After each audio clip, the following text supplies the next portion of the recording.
What's up, everybody? It's Keefe at GhostColdMag.com. I am back once again, remoting in to discuss the life and times of Ace Frehley of Kiss. We've got a special guest coming in soon. My buddy Ken Pierce from Piercing Metal and Ken Pierce Media. I don't know anybody who loves Kiss more than Ken, and he has some very special memories to share about Ace and Kiss. We've done a lot of Kiss coverage at Ghost Cult. We did the Why Is Kiss Retiring for the End of the Road shows, which Ken did attend. And, I've been a lifelong Kiss fan basically since I could remember. I love the band. And this is, just horrible. We've had a lot of losses this year. As you can see my Halloween tree there in the corner. A lot of losses this year. I'm still really shook up from the Ozzy death, even though, we knew he was sick for a long time. But this one hurts and hits differently, right in the childhood. So I did my live stream last night, my weekly show. If this is your first time here, we go live a bunch of times a week. We run interviews with metal heroes and rock legends all week long. We do content at GhostColdMag.com for all your rock and metal news, concert tours, festival needs. So without further ado, let me first do some minutiae. This is a great photo taken by Hillary Jason of Ghost Cult at Psycho Las Vegas 2019. We covered Ace a lot as a solo artist. We reviewed his final album released in his lifetime, 10,000 Volts. A lot of discussions. Monday, I will be back on live to reveal the next two bands on the Mojave Experience Festival lineup coming next March to Joshua Tree. I thought the stream went very well last week. We're going to do these every week until the full lineup is revealed. I'm really excited about this. Tune back in Monday if you love stoner doom and psychedelic rock. Also, I had my show last night. The Weekly Ritual is every Thursday afternoon, evening, West Coast time, East Coast about 8 o'clock at night, and Europe overnight. So go follow us and check in on that to catch you up on everything you missed. Also, we are still giving away tickets to the Cult, Death Cult, Failure, and Patriarchy in LA. Feel free to enter if you have a legitimate shot of going to the show. And I think that is all the details. Usually we ask for tips on these shows. Feel free to tip us if you want. I'll gladly whack it up with my co-host for today, Ken. If we get any tips, I'll gladly tip him one. We are not on TikTok today. We're just doing all the regular socials. So feel free to jump in the comments. If you have any special memories of Ace, feel free to share them. Looks like some people are watching on YouTube, Instagram, and Twitch right now. And man, we're here. There's our Cash App. If you want to scan it, pause the video, and drop us a tip. We also accept super chats and super likes and thanks on YouTube. And so, we're here to talk about Ace, man. And this is it's just hitting me a certain way hard. And here, let's put the custom layout behind me. And here to talk Ace and Kiss with me is one of my best friends in the world and one of my most respected and esteemed colleagues, Ken Pierce of Piercing Metal and Ken Pierce Media. Ken, how are you doing today? I am shocked. I'm shocked. It hasn't really 100% hit me that Ace is gone, but it's a real gut punch, like you said. Losing Ozzy not too long ago and dealing with the impact of the metal fabric of reality was one thing, and then for me. I am as close to a lifelong Kiss fan. I got into them maybe like 9 or 10. I think I first heard them. So having one of the original members of Kiss pass away is just like so. But other than that, I'm fine. Yeah. Ken just had an epic weekend last weekend at New York Comic Con, and you are a soldier. I've covered Comic Con with you. It is impossible to keep pace with the great, indomitable Ken Pierce. And I miss those times, my friend. I miss them, and I hope his flattery is really nice. He's not incorrect.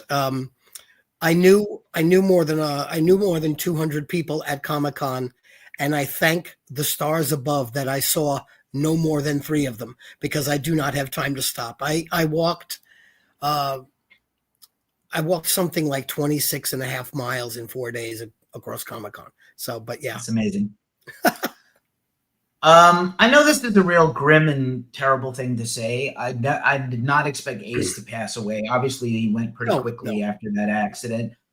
Not that I, like Peter is the one who has been in poor health the most, right? Like I know Paul is like almost a bionic man now with shoulder surgeries and knee replacements and a hip replacement from all that ass shaking on stage and jumping around. But Peter's the one who had a cancer scare. He had breast cancer, and he beat it. But he's older and doesn't do as much. And even he had like sort of talked about doing a lot of conventions and fan events. And he, like his enthusiasm is waning because he's older and, doesn't see himself touring anymore. I don't think Peter's going to go first, but like Peter's older. And, we really are reminded of the fragility of these guys. Anybody over, 70 is not old to me, but Diane Keaton just passed away at 79, and all maybe this is a little bit of a wake-up call. Gene just crashed his car last week. He easily could have died. Imagine if Gene perished and then Ace died. Like, what a fucking brain fuck that would have been. Yeah, it's tough. I mean, the thing is, we are getting at the age where our heroes in music and in entertainment, like the films and television shows, they're at the age where they say thank you, good night, and they go off to that whatever's after this. So I guess it's more on our minds now because we're getting older too. It relates. I said to a friend of mine, we had gone to Judas Priest. This is not the recent Priest show, and I'm sorry that I have a little bit of a sore throat. I'm sucking down lozenges to not choke while we talk. But I had said during one of the recent Priest shows, we were coming back and my friends were harping about some of the songs that were played and some of the songs that were left out. And I said, hey, wait a minute, guys, like I'm going to be 60 in a couple of years, and that's already happened. The other one is his mid-50s. The other one is late 50s also. And I said, isn't it amazing for us to be coming back from a Judas Priest concert when we used to go see them and listen to them in our high school years? Think about how fortunate we were. And, and the same applies to Kiss. We had Kiss in whatever incarnation people want to harp about and say, oh, it's not this, it's not that. We had Kiss until 2023. We still have AC/DC. We did still have Ozzy until only a few years ago when he was just too ill to play. We still have Alice Cooper. These guys are up there, and it's sad to have to realize that they will not be up there much in some time. So I don't know. Yeah, we have Rush coming back. Apparently tickets are anywhere from, I've heard, $400 to $650. Home equity loan to internal organ you don't need, right? There goes your children's college fund, and there goes your retirement. But I mean, if you never saw them, maybe it's going to be worth it. We can pick that up at another time. I think as we get closer to next June, maybe we'll do another roundtable and discuss Rush a little ahead of that comeback. I would love to have you back, of course, always. I also saw that Cooper and Priest tour out here this week. I had like one of the most metal weeks of my life. I hosted karaoke on Sunday. I did a whole bunch of metal jams. I went to karaoke on Monday, and I did some interesting, fun songs. I saw Judas Priest and Cooper and COC on Tuesday at Shoreline Amphitheater in the Bay Area. My first time there, Mountain View, where Google is technically. And then Wednesday, I went to see Dark Angel, Sacred Reich Violence, Hyrax, Midnight, incredible week of metal. And then this Ace news, started developing. And I just want to take 1 second. I soapboxed a little last night on my show. You might have heard me. Most of the people who do what we do have not been doing this well or professionally for a long time. And I want to urge anyone who this is not the audience for it, but if anybody is watching this, and you're in our brethren or our sisterin or they thems who do what we do, be kind and gentle when it comes to reporting illnesses and deaths, because it was like ramshackle. Ace is dead. Ace is dead. Ace is passed. It's passed. Way hours before an official announcement. Really think carefully. TMZ, Blabbermouth will probably have it first. And in terms of the Kiss and Ace sphere, Eddie Trunk would have known first. John Astronomy, Ace's friend and manager and co-memoir author, would have known first. And no one else. People did not know that he was gone until those sources confirmed it. So, like, I know this is really just a thing for me and you. We complain and kvetch quietly to ourselves about like the lack of ethics and journalism skills, but when you have to report about a death of a celebrity, judge slowly and make sure it's authenticated before if a lot of people were just blurting out shit for clicks and attention. Let me get my post out now. Yeah, but he didn't actually. Yeah, he has family that might not have been told before they saw it on Facebook, and I hate that. I hate that in general. There was definitely some things I've reported on where the families didn't know, and we knew before the families knew, and people were mad and privately messaged me. So I try to be a little more soft about that now. Well, I certainly don't like having to post this kind of stuff, and and I certainly hate having it be something like you got to keep up with the Joneses, because for all of our respective impact and the audience that both you and I are fortunate to reach, we're not the TMZ level of mediums, so no one's going to knock on our door first and say, he died 2 seconds ago, and then they throw out an article 18 seconds after it happens. And I don't think that's right either. I said the family has to digest passing and then say, all right, go out there and do it. I mean, you brought up Eddie Trunk. A few days ago, he said that he got on social media and he said, I know exactly what happened to Ace and I can't say anything. Well, I don't know why he needed to even say that. And I like Eddie. I love listening to him and I love his stories about all of these great bands. But it's the kind of thing that I don't think that I would have said if I knew such a person like Ace. I don't think I would have needed to have that be, I have a secret and you can't hear it yet because it's not public knowledge. Maybe after it became public knowledge, you could say, well, I did know this some days ago and I wasn't allowed to say anything. You didn't need to say it beforehand. Maybe he was doing like a little warning shot. I don't know. Is there a warning shot with this? Did they? Was the family told? Was the family told he's got 8 hours to live? I mean, if he was on life support, I guess a difficult decision has to be made with that, or did he go while on the life support? I mean, who knows? If the thing is breathing for you, it's a terrible situation. I think all of us in one point in our lives have had relatives that were in a bad state, and it was the mechanics that kept them along, and and whatever family member has to decide on, okay, what are we doing here? Does this help the person? Is he coming out of this? Is it, it sucks. Either way, it sucks. From a probably accidental injury, tripping and falling and, I guess banged his head and there we go. It's just a terrible loss of a great player, and there's also some speculation he had a stroke and that was how he fell. Like maybe he just it could happen. I had a friend had a medical issue not too long ago. They blacked out and they banged their head on something, and it's related to heart, it's related to blood pressure, and this is also an older person, and Ace is an older person, so it's like these are things that happen. And it's just unfortunate. He's very much missed. I was listening to a lot of classic Kiss last night. I got one of the classic Kiss shirts on from, well, not necessarily necessarily a classic. It's a reprint, care of Walmart, but it does say Kiss on the back of it. So Nice. but yeah.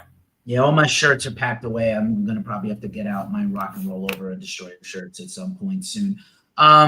I also, if I were a fan, I love Kiss and I love Ace. I don't want Ace. I would not have wanted Ace like anything less than 100% who he is. He may be flawed, but he was authentically himself, for better or worse. And I want that guy, and I wouldn't want him to suffer. And Ozzy suffered for a long time, as we're now finding out. I had a hard time. I listened to some Kiss yesterday, put on a live and a live too, but it was hard to listen to. It was too happy for me. And then, it's not like when John Bonham died, you could go put on like a Led Zeppelin 3 and be contemplative and sad. You can't do that with Kiss. But before we talk about the legacy, which is really why you were here, and I want you to talk about the first time you saw Kiss and the last time you saw Kiss. But before that, let's just quickly talk about the statement that Gene and Paul put out and the statement Monarch Heavy put out. So I'm going to read both of these. Kiss posted this across their socials about an hour after he passed. We are devastated by the passing of Ace Frehley. He was an essential and irreplaceable rock soldier during some of the most formative, foundational chapters of the band and its history. He is and will always be a part of Kiss's legacy. Our thoughts are with Jeanette and Monique and all those who love them, including our fans around the world, Paul Stanley and Gene Simmons of Kiss. And then sometime later, Monarch Music Group, Monarch Heavy, Ace's label, for the last, 15 years, 10 plus years at least, Monarch Music Group official press statement for the passing of Rock and Roll Hall of Fame inductee, founding member of Kiss, and guitar legend Ace Frehley. No lies detected.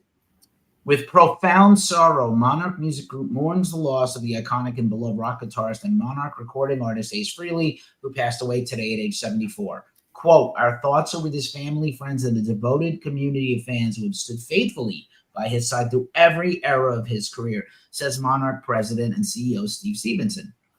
Quote, we at Monarch Music Group are deeply honored to have worked alongside of Ace and been his label home since 2014, so 11 years. His creativity, humor, and passion for music will remain an enduring part of Monarch's story. And there's a little bit more about, already. The Spaceman changed rock in the spirit of rock forever. Fiery playing, unmistakable style, larger than life. Nice one there.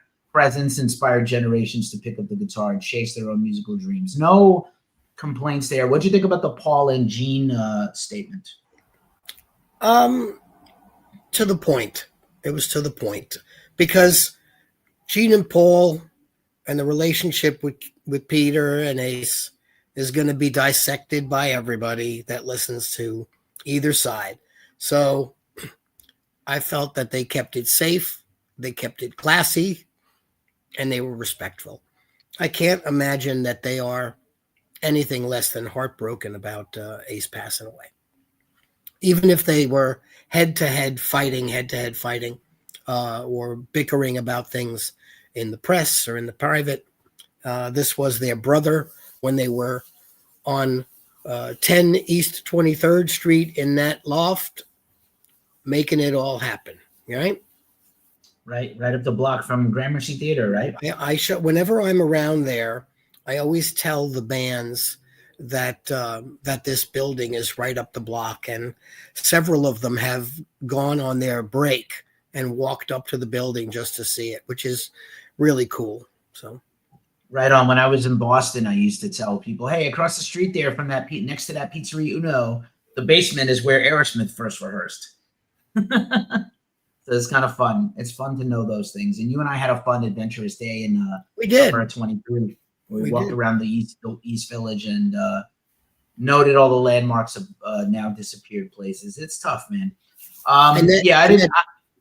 That Beastie Boys mural got erased. I'm like, I don't know why that. Yeah, the Bad Brains one is still across the street from where CB's was. I have to go back and see it now that all the scaffolding is not around it. But that's a sidebar. Sorry. No, it's okay. Omar posted a nice video of that Bad Brains mural the other day, which we shared on Ghost Call. And before that, it was a Blondie mural, which I also loved when I worked briefly at Bowery Electric. I don't think Peter has social media anymore. Did he make a statement at all? I didn't see anything. Well, no, wait, I did see something. Let me see. Loudwire said like Peter has a statement. Yeah, if you can. I just kind of did a cursory search, and I don't see anything. He might not have. Peter's very private. He's much more or less online. He's not terminally online like the rest of us, right? He's living life. Well, it scrolling through, it looks like Loudwire posted something, but it seems to be connected to the other. Oh yeah, okay. So Peter's statement, according to his personal website, Peter says, "With a broken heart and deep sadness, my brother Ace Frehley has passed away. He died peacefully with his family around him. My wife and I were there with him to the end as well. I love you, my brother. My love and prayers go out to Jeanette, Monique, Charlie, Nancy, and all of Ace extended family, bandmates, fans, and friends. May the Lord comfort you at this difficult time." Papa Bad. As a founding member of the rock group Kiss and in Ace's solo career, Ace influenced and touched the hearts of millions. His legacy will live on in the music industry and in the hearts of the Kiss Army. At this time, I ask all of you to be respectful to Ace's family and allow them to grieve privately. To the Kiss Army and Ace's rock soldiers, my heart is with you all. Broken, God bless, Peter Criss. So quite a bit more than what Gene and Paul said. But as I said earlier, Gene and Paul need to kind of monitor the safety and the dissection of anything they say by people, because I mean, I had friends that would refuse to go see Kiss because Tommy was in the makeup, and it's like, okay, well, you know, and I've had them. I was a fan before them, and they told me I was not a fan anymore because I was willing to. I said, I'm sorry, guys. I said I would have preferred Ace in the band still too, but Kiss music brings me joy, and I'm not about to give that up to appease any opinion. As we're finding out, life is very short, and we need to find the joy and embrace the joy and not let people shit on our joy. But I will say that I vehemently did not go see Kiss until the reunion tour with Ace and Peter, because I was mad about them not being in the band or brought back. But you know, I maybe I regret that now. I really love Revenge. That's the Kiss record, that non-Ace and Peter record that I love, plus the Unplugged, which we'll talk about in a minute. So to reel it back, now that we, you know, the beautiful statement by Peter, and he's always been, you know, for a schmucky kid from Canarsie, right, who was a street gang kid with a soulful voice and a good jazz drumming style, Peter always was like the heart and soul of Kiss more than anything else. And he, of course, he's going to be classy, and I know he's very faithful and stuff like that from his book. I have actually never read the Ace books, and now I kind of want to go back and get those books. And there's 3 of them out, and one was got ghost written, right, by John Astronomy. One is no regrets. I have no regrets. Is that the one? Yeah, that one. That's the John Astronomy co-written book, co-written air quotes. Can you see Ace writing down a book? Can you? I can't see him writing a book. But what are you kidding me? I can't write a book. I'm busy soloing. You know,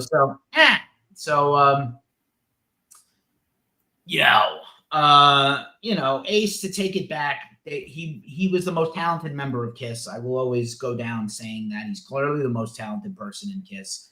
He is the only person that continued to evolve and improve over the classic Kiss era. His solo album is far and away the best Kiss solo album, and Peter is my favorite member of Kiss. And Ace's solo record is the best. Even if you take out New York Groove, it's the best. He's the only member of Kiss to have a good solo career. Frehley's Comet. You know, the covers records are good for what they are. I didn't love 10,000 Volts, but he's got enough. You know, he has the platinum solo Kiss record and enough actual excellent, influential Ace Frehley and Frehley's Comets records. You know, Gene's solo career sucks. Paul hasn't really, other than Soul Station, he hasn't really tried to do a vaunted solo career. Peter's stuff's up and down, mixed bag. So, you know, Ace really is the guy. A whole 2, 3 generations, 4 generations of guitar players got into picking up a Les Paul because of Ace Frehley. And like, you can't even, you know, okay, they're better lead guitar players than him, sure. But like, for what he brought to Kiss and what he did in those high heel boots that he could barely walk in, he really truly was larger than life. He was incredible. He left an indelible fingerprint on rock.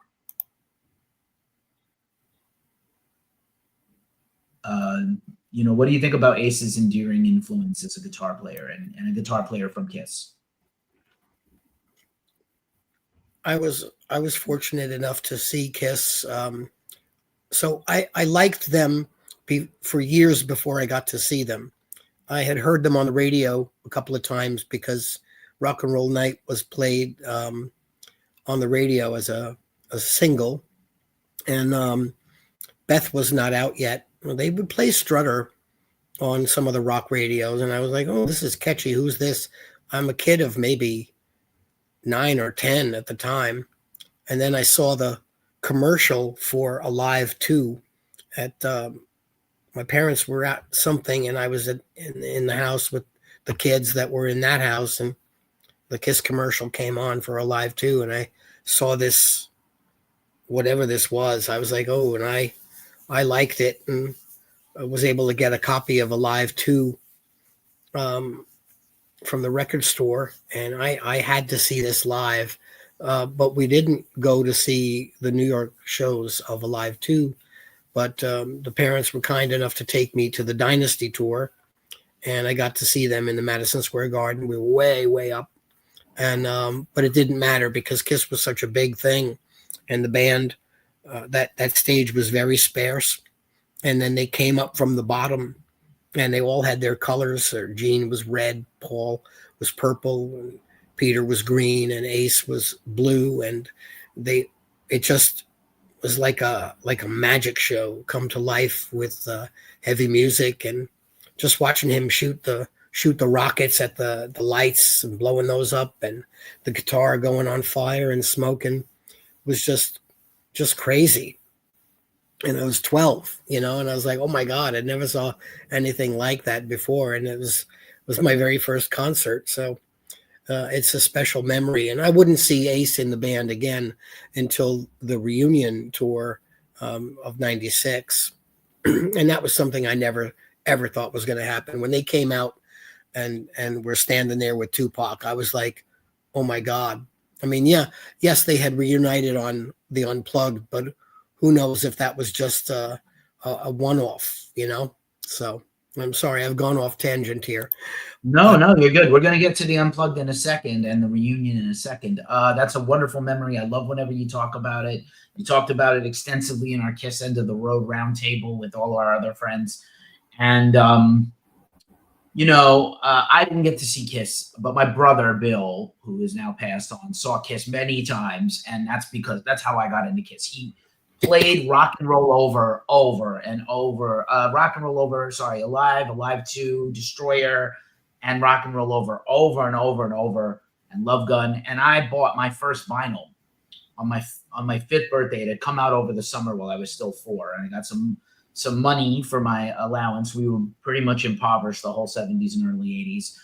But I got a little bit of birthday money, and my mom was like, what do you want to get? Do you want to go to Corner's department store and get a G.I. Joe? And I was like, no, I want to go get Rock and Roll Over because Billy won't let me play his or touch the records. Don't touch my guitars. Don't touch my records. Okay. FOMO. So we walked down from, AD Avenue and White Plains Road and the North Bronx, where I lived on the 2 train line. We walked to Pelham Parkway. It seemed like the longest walk of my life at that time. And we walked back because my mom needed to get her steps in. And we got Rock and Roll Over, and I took it home, and I took it out, and I just looked at it, and it came with the stickers on the cover, and I put the stickers on my turntable, my little first turntable, and it was unbelievable. And I love Kiss.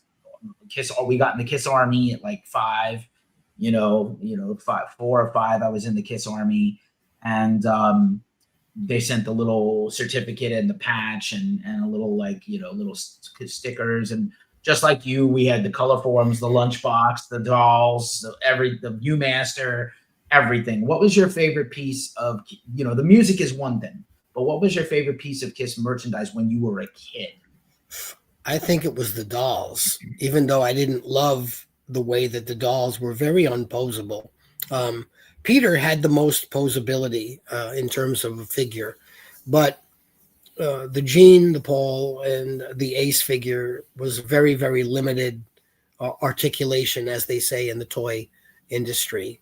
And and the boots did not have any of the garish style to them. They just were regular black and silver boots on the feet, and then the thighs were extra pieces of cloth that they had put on these dolls. But it was still great. You had the guitars on the back, and you had to cut those guitars out, and I did that. I wish my Kiss dolls were mint in box, but nothing from that age was mint in box. You know, if anybody who says they have them mint in box meant that they found a relative who had this stuff in the basement of a store that didn't sell them, and that's the only reason they're, because nobody kept stuff in boxes back then. Nothing. But right. That was probably my favorite. I don't recall ever owning the lunchbox. I did have the color forms. I wish I still had those just for the pieces. They could have been turned into some kind of artwork. And the Shrinky Dinks. I didn't have the Shrinky Dinks. I had, and I still have them. It was like a press-on kind of thing that the image would go onto a piece of cardboard, and they were like standees. Maybe I'll pull those out one of these days. They're in an envelope somewhere. And I do have the Viewmaster, which was based on the Dynasty photo sessions, which was really cool. And, I know I'm in the minority. I hated I Was Made for Loving You, but looking back on it, Dynasty is not a bad album. Unmasked is not a bad album. Creatures of the Night is not a bad album. I was so heartbroken by the Disco Kiss, and I didn't know better.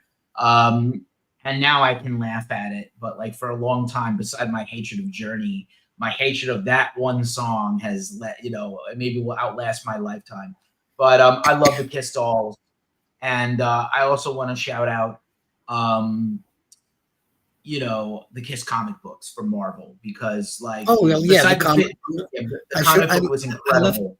I left the comic book out. I'm sorry. Yeah, that's made with their blood.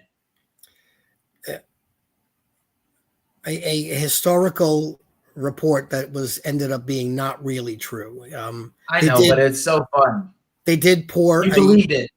They did pour a small bottle of each of their blood into red ink vats, and that ink was discarded according to history. I found that out. It probably would have turned. I think the blood clogged the printer. It did something to the ink that was not, like, this was not a good idea, so it was a fun stunt, and also thinking about it today, where everybody is like masks, washing hands, and everything. That's kind of gross when you think about it now, but yeah, it was still, that is a great Kiss comic book. They are fighting Dr. Doom in that one, and that was great. The second comic had great art, but I did not like the story as well. Yeah, but you can find that somewhere. Those two Marvel editions are everywhere. But I got to say that Image Comics put out a Kiss Psycho Circus for quite a while. That was a very uneven storyline for me. And then Dynamite put out a whole run of a bunch of Kiss stories, which were, a lot of them were written by writer Amy Chu, who did stuff. I think she did like Green Arrow, and I think she also wrote some of the DMC comics. So she's 6 degrees of Daryl McDaniels, 6 degrees of separation. He's the best. I will, obviously people are very cynical about Kiss's success as marketers. And I was going to say, like, beside the Star Wars toys commercials from before the first Star Wars came out, before I really even saw the movie, that Kiss jingle for the Kiss dolls, Kiss, that's the name, Kiss, they look insane. That has stayed with me for 50 fucking years, that commercial. It was, you can't calculate if what that's like. We didn't have the internet. We didn't go to the movies all the time. We didn't have cartoons as much as we do now. We didn't have constant stimulation from these electronic idiot boxes. But before I get off my soapbox, let's now talk about like Ace and his solo career. Like we know that 70s Kiss is incredible and they had some other successes. Like I said, I love Revenge, particularly. I'm partial to Revenge of the Bruce Kulick era. And Eric, we always talk, doesn't get enough credit, Eric Carr. But Ace's solo stuff, right? After he left Kiss with this huge reputation, Frehley's Comet, dude, Trouble Walking and Fractured Mirror. Like Van Halen even cited that as incredible guitar stuff. Obviously, Dimebag Darrell, Skid Row, Motley Crue, every band still held up Ace as a solo artist, which he is really, again, the only Kiss artist with a great solo career. I would say it's great. I think it's pretty great.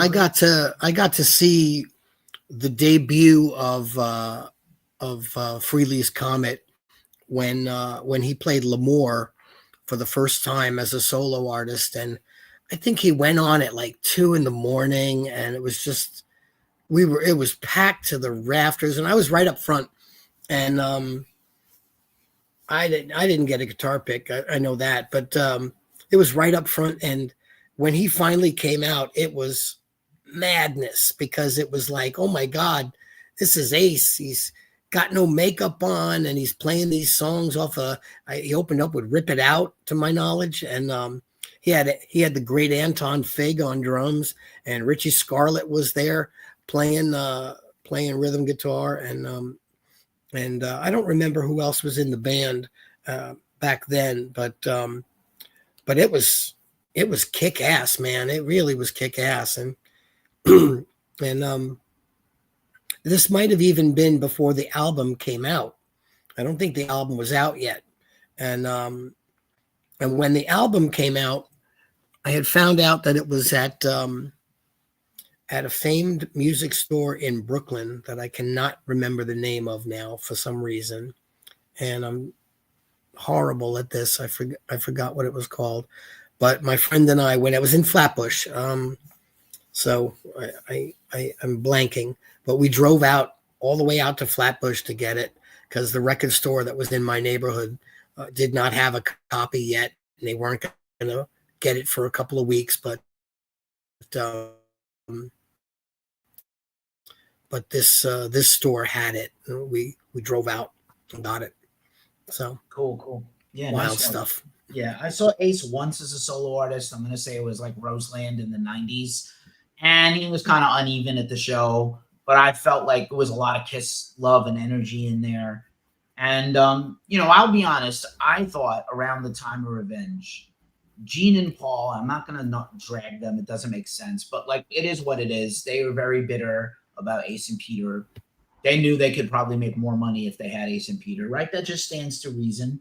Maybe they feel like they didn't need them, just like on the farewell tour, all the farewell tours. But I really never thought they were coming back ever.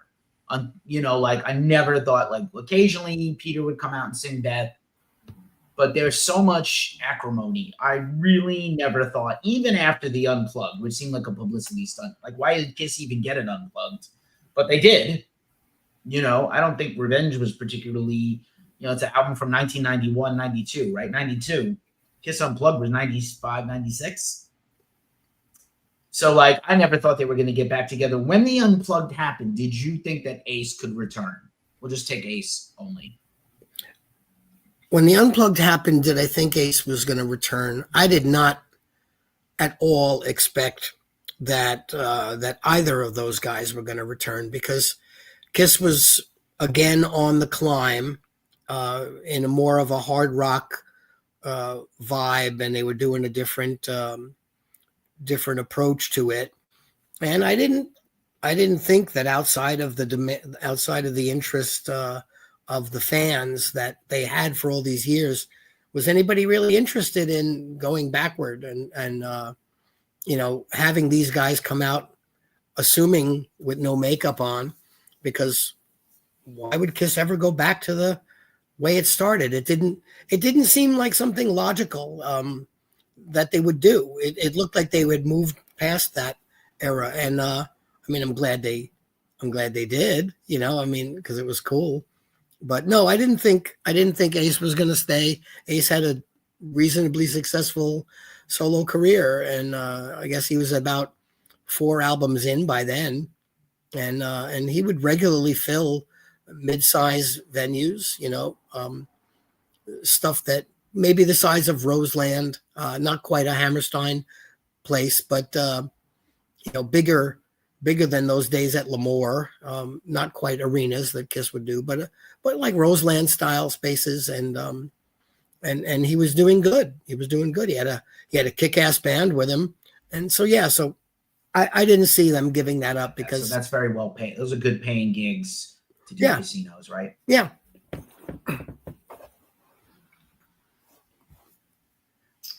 Yeah, no. You mean, yeah, I don't know. Anyway, so yeah, it's hard for me to put into words what it was like for me to see Kiss for the first time on that very first reunion tour. Oh, hey, thanks for the $5 chat there. We're getting old, no doubt. Dio, Ozzy, Ace, Neil Peart, Eddie Money. Yeah, that was a sad one too. Money. On and on, going live today. Yeah, thank you for being here, VW Blue Sky. I'm really grateful for the money there. That super chat. I appreciate. And my friend texted me and said that store was Zigzags. That we used Zigzags. Oh my God! I think I went there once. I didn't go there a lot myself because I didn't have the car, and it's like I wasn't really wanting to take 3 buses to go get records. So, but yeah. I will say that my second oldest patch on my battle vest is my Kiss Army patch, and I bought that at Colony Music in the 80s when I was just in high school, LaGuardia High School. So shout out to places like Zigzags and Colony Music and Bleecker Bob's and Disco Rama and all the awesome, all the cool places we went to buy our stuff. Man, it is hard. It is hard to I'm afraid of what's coming. I had predicted that it could be just a deluge of dudes now. Like I said, hopefully maybe we'll get this at the end here. But so the Kiss does the Unplugged. Peter also comes back, and he, fairly, he was decent enough on drums. He was never the hardest hitting guy. He's a jazz drummer first and foremost. And he's prideful. So he wanted to, until he felt maybe, like he couldn't play anymore, to the standard, he wanted to be out there. And I don't have a problem with that at all. And, there are a lot of bands with a lot of acrimony. Look no further than Pink Floyd taking a pitifully low valuation for their entire catalog at $400 million because Gilmour told his agent, take the first deal. I don't want to do this anymore with this jackass. So, much respect. It sucks. It sucks that we have to be here today talking about him being gone. Very tragic to end this way. Hopefully didn't suffer too badly. But, and again, Ace is a person who was authentically himself. He is synonymous with Gibson guitars as much as anybody except for probably Joe Perry and Jimmy Page are the only other 2 guys I think of as Gibson guys. There's many people who play Gibsons, and now Metallica is Kirk Hammett is kind of becoming a Gibson ambassador now with a coffee table book and a whole line of Gibsons. But, Seagull Rock Squawk, 79 Gibson Les Paul Sunburst, Ace inspired, only 400 back then. Yeah, that was original Gibson, not made somewhere else. But nice work, Seagull Rock Squawk. But I think Ace's later solo career has been interesting. I really liked Anomaly. I thought it was actually a pretty solid record. I did not love 10,000 Volts, as you know. You did see that tour, I think.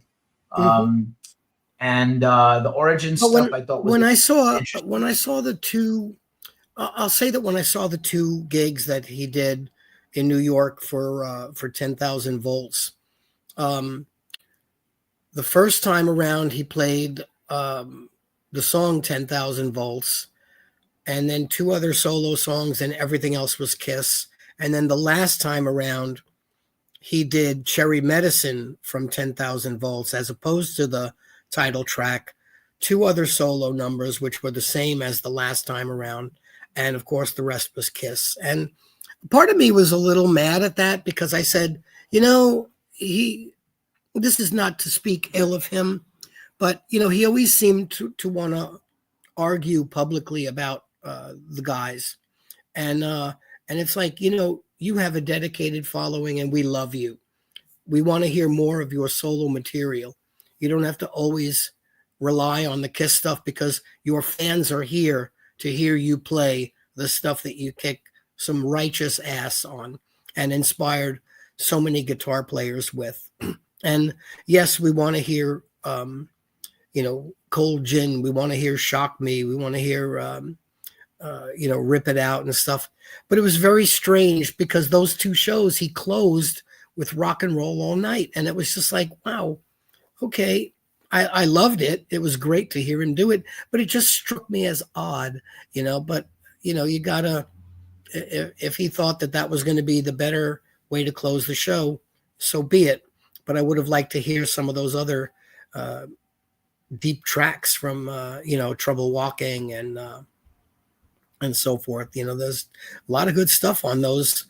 The first three Ace Rock Soldiers albums are killer, you know. So yeah. And Ace also did the graphic design on all his later albums. So he actually did the design and he did the layout. That Anomaly physical CD that folded out into a pyramid was like, I can't believe he even put that out. It was so expensive to make. Yeah, that's not easy stuff to do. to print in the age before 3D printing and, you know, offset stuff. Siegel Rockspark also says the 4 Kiss books were fun to read, being one who can't read between the lines. I got it. Yep, I got it. And some spam on Twitch, of course, as always. I do think Rock and Roll All Night is the solo. He will be remembered. The live version of Rock and Roll All Night from Alive is what put Kiss on the map, is broke them as a band, the album and the single. You know, we said Shock Me. Shock Me is synonymous with Ace. It's probably his most creative solo in terms of a composition. Do you have, I think you once told me Destroyer is your favorite Kiss album and a lot of people's favorite Kiss album. Is that still true? Yeah, Destroyer was for me the one with the most songs that I liked at the time. But my absolute favorite Kiss album is, I know it sounds terrible to say, the Live 2, because that's the first album I owned by them. So it's my favorite, you know. And, I mean, those albums were incredible, the 2 live so, records. But yeah, Destroyer and then Love Gun, I liked a lot more than Rock and Roll Over. So I know I'm in the minority. I love Rock and Roll Over. I already told the story. I love that album to pieces, and some of those songs aren't great, but and they don't hold up. But I do love that album, and I feel like it was, you know, kind of a time capsule for them. RC Cola says Trouble Walking is a really good album. Shot Full of Rock is killer. It is killer. RC, thank you. Appreciate that comment. Yeah, man, I gotta say, I still think my favorite Ace solo is She. I think She, right out of the gate, it's incredible. He wrote Cold Gin, like the music, the riffs, right? I think Cold Gin is an Ace composition. It was his first thing he brought into the band. And we know already, we're gonna do another one of these on the Glacial Musical Podcast next week. And Nick Cameron loves to say, like, oh, you know, if you love, do you love Malimo? Then every solo in the Malimo album is also on Kiss, you know, Dressed to Kill and Hotter Than Hell. Yes, it is. Yes, it is. But it's okay, you know. And by the way, if you love Pearl Jam, all the guitar solos on 10 are all the guitar solos on Dressed to Kill by Kiss, because Mike McCready couldn't think of anything to write himself. So he just played the Kiss solos from the first Kiss record that he had been listening to when they went in to cut solos. It's a story I don't think a lot of people know. Siegel Rocksworks is Alive 2 with Shock. Someone else did 3 solos on the 4th side. Yeah, you know, that was Sheen and Paul's Ruthlessness coming in. Anton Fig plays drums across a bunch of Kiss stuff. That was Bob Kulick, right? Was it Bob Kulick? Yeah, and I think one other person came in and did some stuff. Tambora ended up coming in and doing some solos at one point. Interesting that they imagine how different Kiss would have been if they picked Richie. They just didn't pick Richie because he was too tall. Fucking weird. Fucking weirdos. Anyway, I don't want anyone in the band tall. I'm Gene Simmons, and no one in the band can be taller than I or Paul. It's not possible. And they're tall guys.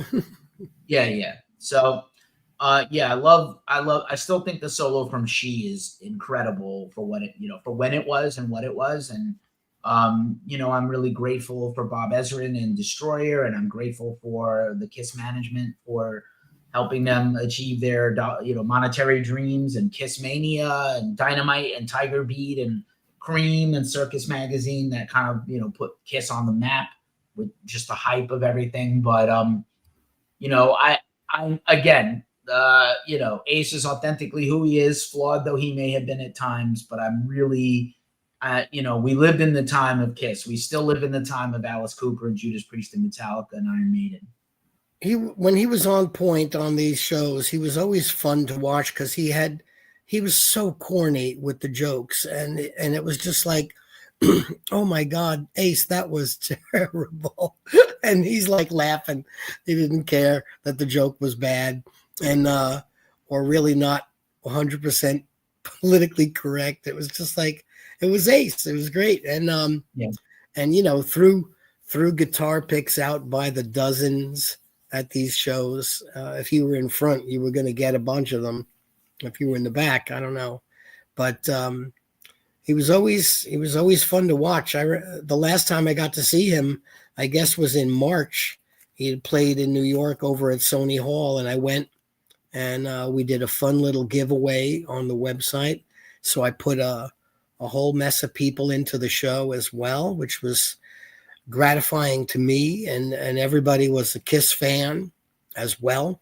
So it just made it a better night. You're singing and laughing and rocking and rolling all night. So yeah.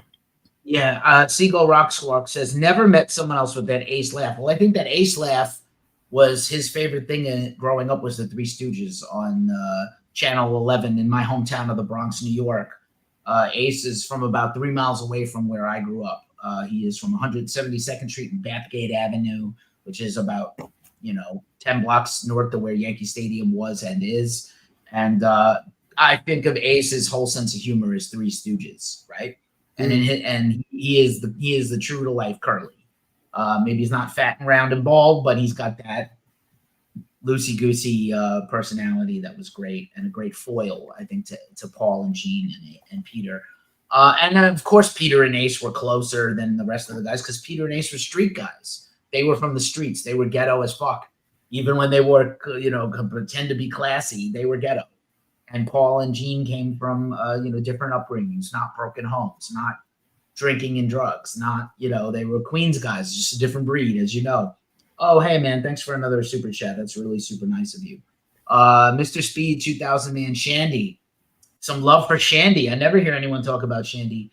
My favorites never had much radio play. And The Elder, hey, I know they did not like. I did. Some of The Elder is fucking great. It's just too bad Dark Light from The Elder is great. That's a great Ace song right there. They did not get Shandy, I don't think he did. I think my favorites on Unmasked would have to be Talk to Me and Torpedo Girl. Torpedo Girl, terrible lyrics. Terrible Gene Simmons lyrics, I think. But like an amazing song. Like it rocks the fuck out. Torpedo Girl was an Ace song. Was it an Ace song? I don't know. The lyrics are awful. Come on, get your feet wet. Actually, I'm a plumber. You know what, man? I will tell you this. It's over now. Off Frehley's Comet Second Sighting album. So Todd Haworth, he was fucking sick, bro. It's a great song. Ace was totally cool with sharing the spotlight. He had to be. He was more of like an interpreter, not a great singer. But I will say, look, I know that Kiss Meets the Phantom of the Park is not good. But the person who, and maybe he deserved it, but the person who got done the dirtiest is Ace. All his stuff dubbed out. His fight scenes are clearly like a black guy in a wig and makeup. Absolutely brutal. Like brutal. All the worst things about Kiss Meets the Phantom is the Ace stuff, which sucks because he's so fucking cool, man. He's the coolest. What an absolute shame. But I still fondly love Kiss Meets the Phantom. It's so bad it's good, Star Child. Like, how can you not fucking use it's so quotable? Cheese brother was an only child. Yeah, exactly. This is well, of course, yeah. This is pretty funny. I mean, that was like maybe even a dig at Gene. You know, I always say pretty interestingly that my grad school convocation featured Leonard Nimoy as the speaker because he donated his He archives vanished. Where'd you go? to Boston University, and he's from East Boston, and he actually went to BU for BC and dropped out, but he wanted to give his legacy to BU, thankfully. And he came and spoke to us. He did the whole graduation and he did a private ceremony, which I got to be part of. And he was like, I felt like Star Trek was done. And then I went to the Chinese theater in Hollywood to see a little movie in 1976 called Star Wars. And as we were walking out, I turned to my best friend and said, I think my phone is about to ring about Star Trek again. And he's like, really? Oh, yes. Did you just see what? You see everyone coming out of this theater? I guarantee you my phone is going to ring tomorrow. And tomorrow my phone rang. And I know that Gene and Paul went to see Star Wars, and they were like, dude, let's do Kiss in Star Wars and superheroes. I mean, like the 70s Spider-Man TV show that I also love, that no one loves, is even better than the Kiss Meets the Phantom, but it's charming in its terribleness. Don't you agree? Yeah. It was it holds a special place for me. You know, it really does. It does. Overall, I know you saw the last 2 ever Kiss shows. As far as the old Kiss, maybe they will again. Gene and Paul will resuscitate the band at Kiss Navy on Land or whatever the fuck they're calling it, which is dumb when you've had a Kiss Army brand for 50 years. But Kiss Cruise on Land, stupid. But how did you feel about Tommy? I know that Ace did not like Tommy, although Ace knew Tommy well, liked him originally, relearned the Kiss catalog from Tommy. But how did you feel about Tommy and Eric kind of taking, you know, obviously it is what it is. They were going to take, their places were going to be taken. Someone had to do it. And I feel like Tommy gets a lot of derision that is unfair to him. I agree that the derision is unfair. He's a talented musician. He's a great musician. I don't think the makeup was either of their choices. I think that was part of the business model. Gene was quoted at one point saying that letting Vinny and letting Eric have their own identities was probably a mistake because the people that grew with them early didn't take to the other identities and only remembered the core 4. And that must have set him on it must always be the original 4 faces. Could it have been handled better? I guess. I'm not in that marketing meeting back then when they did this. I didn't mind it in concert. I wasn't going to be reticent about it. I wanted to see music I liked played by a band I liked and in faces that I identified with. I think Kiss would have worked if Eric Singer and Tommy Thayer had different faces either way. But that was not the decision they made to go with. But I think Tommy's great. I think he's an amazing guitar player. You know, you said that Ace sometimes was sloppy sometimes, but that's Ace. You know, it was part of the magic. He was just raw. And he would just play it from the heart.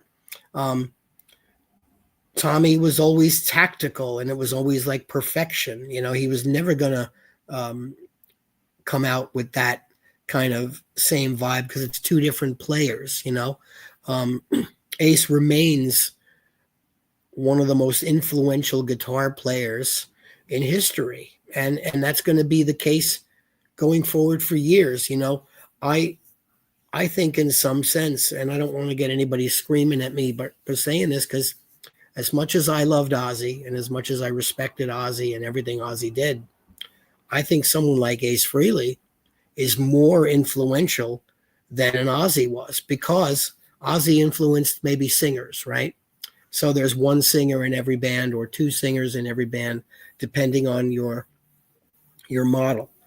But there's 1, 2, 3, and sometimes 4 guitar players in a band, depending on who it is. And so many of these guitar players were influenced by Ace Frehley and say it. And they were like, oh, Ace Frehley was the first guitar player I ever saw. or Ace was the first one I ever picked up a guitar because I loved what he played and I loved his identity and I loved his style. So, you know, flame me if you must. That's where I think, I think Ozzy, for helping create metal and being a pop cultural icon, is a little different. Oh yeah, it wasn't a slight on him at all. Yeah, you're just saying as a lot of guitar players picked up the guitar because Ace existed. Right. Paul Daniel Ace Frehley from the Bronx, New York, a street tough who could play a little guitar and loved Hendrix and the Beatles and real rock and roll. Also, by the way, I didn't even bring this up. Ace is the illustrator of the iconic Kiss logo. Yes. More memorable than the Led Zeppelin Angel or the Black Sabbath Demons or, you know, a whole bunch of, can you remember the Deep Purple logo except the words Deep Purple? I cannot. You know, Judas Priest, I was thinking about the prong during the show, and I was like, oh, you know, they didn't even have the prong until like the 80s. Mm-hmm. So that's not even their original logo. They had the little scripty font that's like very wussified and fanciful because they were like wearing blouses and cowboy hats and bell bottoms. Ace drew that logo, and, you know, he is, you know, I mean, Maynard James Keenan posted the famous picture of him today, painted up as Ace as a little kid. Did you have, you know, obviously beside Gene, Paul, and now Peter, thank you for reading that. Did you have a tribute that you saw that was particularly touching, or they're all kind of just bleeding together for you? You know, I read the quote from Paul and Gene a couple of times. Alice Cooper wrote a great one. Alice Cooper's was fantastic. I thought Bruce Kulick's was well done. But I did not read a ton of the tributes because it took a while for me to process that he was actually gone, and my phone was just blowing up and I had to start answering. I know. So same, you know, I had friends of my parents down south were texting me saying, have you heard? I'm like, unfortunately I have, you know, but thank you for reaching out. I appreciate that, you know. So it was a lot. So I didn't really over process any of the memorial posts. I'm glad he's getting them. It doesn't matter to Ace. Will it provide some balm to his loved ones? I think so. But the bottom line is he's gone, and now it's just music and words to carry us through, you know. So you were a poet and you didn't even know it. Lovely. I didn't know it. No, well I didn't know it. Didn't know. Very well said. And I can't really add much more to that, except I love Kiss and I love Ace and I loved Ace and I will love Ace. And I'm not ready for all our heroes to leave us. I'm still very broken up about Ozzy. Yeah, same. And my girlfriend, who said to me last night before we went to bed, like, you know, I've never been like a really huge Kiss fan. Where should I start? And I said, Behind the Music is actually probably, in terms of what's commercially available to everybody. If you don't have the History DVDs, I think the Behind the Music is very even-handed and fair to them, and kind of ends with the comeback of the reunion tour with Tupac and at the MTV Music Awards, which still is mind-blowing. Even Tupac was like, yo, I'm bugging out. This is wild. I'm introducing Kiss in makeup. This is crazy. And I liked that one that came out around the reunion tour, the DVD. And I also liked the biography channel two-parter. So that's a good one. Yeah. That's a real good one. Hey, Ken, thank you for joining me today. I'm going to let you plug all your stuff, but I did want to say thank you for being there for me as my friend yesterday, and thank you for being here as a peer and a colleague today. It's really meaningful for me to have you, the best kissologist I can think of, to be part of this thing. Thank you. I do what I can. It really is my favorite band, and I'm glad I got to see them for as, you know, it's important to say as many times. So I maybe only saw Kiss in full, I think maybe 23 times, because when I started doing this craziness with the reviews and stuff, I wasn't going around to other cities to see the same band. Um, like some of my friends who were diehards also would go 3, 4, 5 shows on a tour, but folks like us, we have to see, oh, well, as much as I'd love to see another Kiss show, Priest is in town next week when these guys are going to be in Omaha. And, oh, Van Halen's coming through. So I got to see Van Halen. So, you know, so I'm happy I got to see them for as many times as I did. I wish there were more to that. But, you know, seeing Ace in concert as a soloist, I guess, almost a dozen times by history, and seeing him with Kiss, reunion and original, 3 or 4 times was really cool too. So, you know, he's not someone I'll ever forget. I've only met him, I think, twice at events, and I shook his hand, and that's about it. I do have a couple of guitar picks from those shows over the years, but and they will forever remain cherished. But yeah, it's not going to replace the fact that he's not around to do more of this stuff. I said to some of my friends that had gone to that last Ace Frehley show, these 2 particular friends had not really gone to too many shows over the last few years, for whatever reason. And I had said one of the things that breaks my heart also about the passage of Ace was it was such a special night for 3 old friends. And I said that I wanted this to be the first of many Ace shows that we were going to go see, because he always brings a good time, and we always knew all the songs and stuff. And you always left an Ace gig a few feet off the ground, because you sang all night, you yelled all night, you slapped your friend 5, you kissed the girl next to you on the cheek, because it brought all that vibe out, you know. And it was a very good vibe. So, but that's all I got on it all. So we got a last few comments. Siegel Rock Squawk said the Joker was a perfect cover song for him since New York Groove. And Maurizio hails from Italy. Maurizio, hello boys, my name is Maurizio, and I see you from Italy. Big fan of Ace, the Soul with Peter of Kiss. Sorry for Ace, Tonight in the Sky, another shining star. Bye. Thank you, Maurizio, and thank you everybody. Ken, again, lovely, great sentiments all. I will never forget seeing Kiss the first time, New Year's Eve, 1996, at the Nassau Coliseum, or the Mausoleum, as I like to call it, as a Rangers fan. But it was still really special. You know, they closed with, you know, Shout It Out Loud, you know, Shout It Out Loud, Rock and Roll Night was the closer. Well, that was the encore. And then it was New Year's, and we drove home like in the glow of the band. It was like surreal that I had seen this band that I watched my whole life. And you know, we're not ready for our heroes to leave. It's tragic. What happened to him is very sad, and I am very sorry. And again, I urge fans and also music press and other people who do what you and I do, Ken, to be a little more sensible when reporting the death of someone, and don't be vultures. But thank you for being here, my brother, and we'll do it again soon. And I'll see you on the interwebs. Everybody, thanks for watching.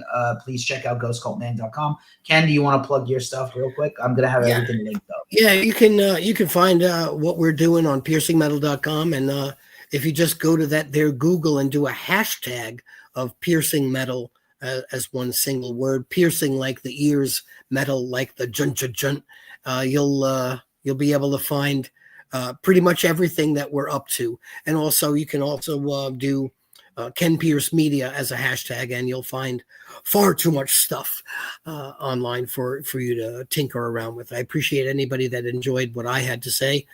Rest in power, Ace Frehley. Indeed.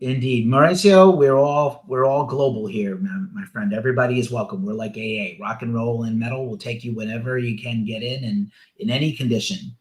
Ken, thanks for being a part of this, and thank you everybody for watching. I'll be back Monday with the Mojave Experience next lineup reveal, and stay tuned to Ghost Cult Mag for all this and more, and hopefully fewer deaths than more.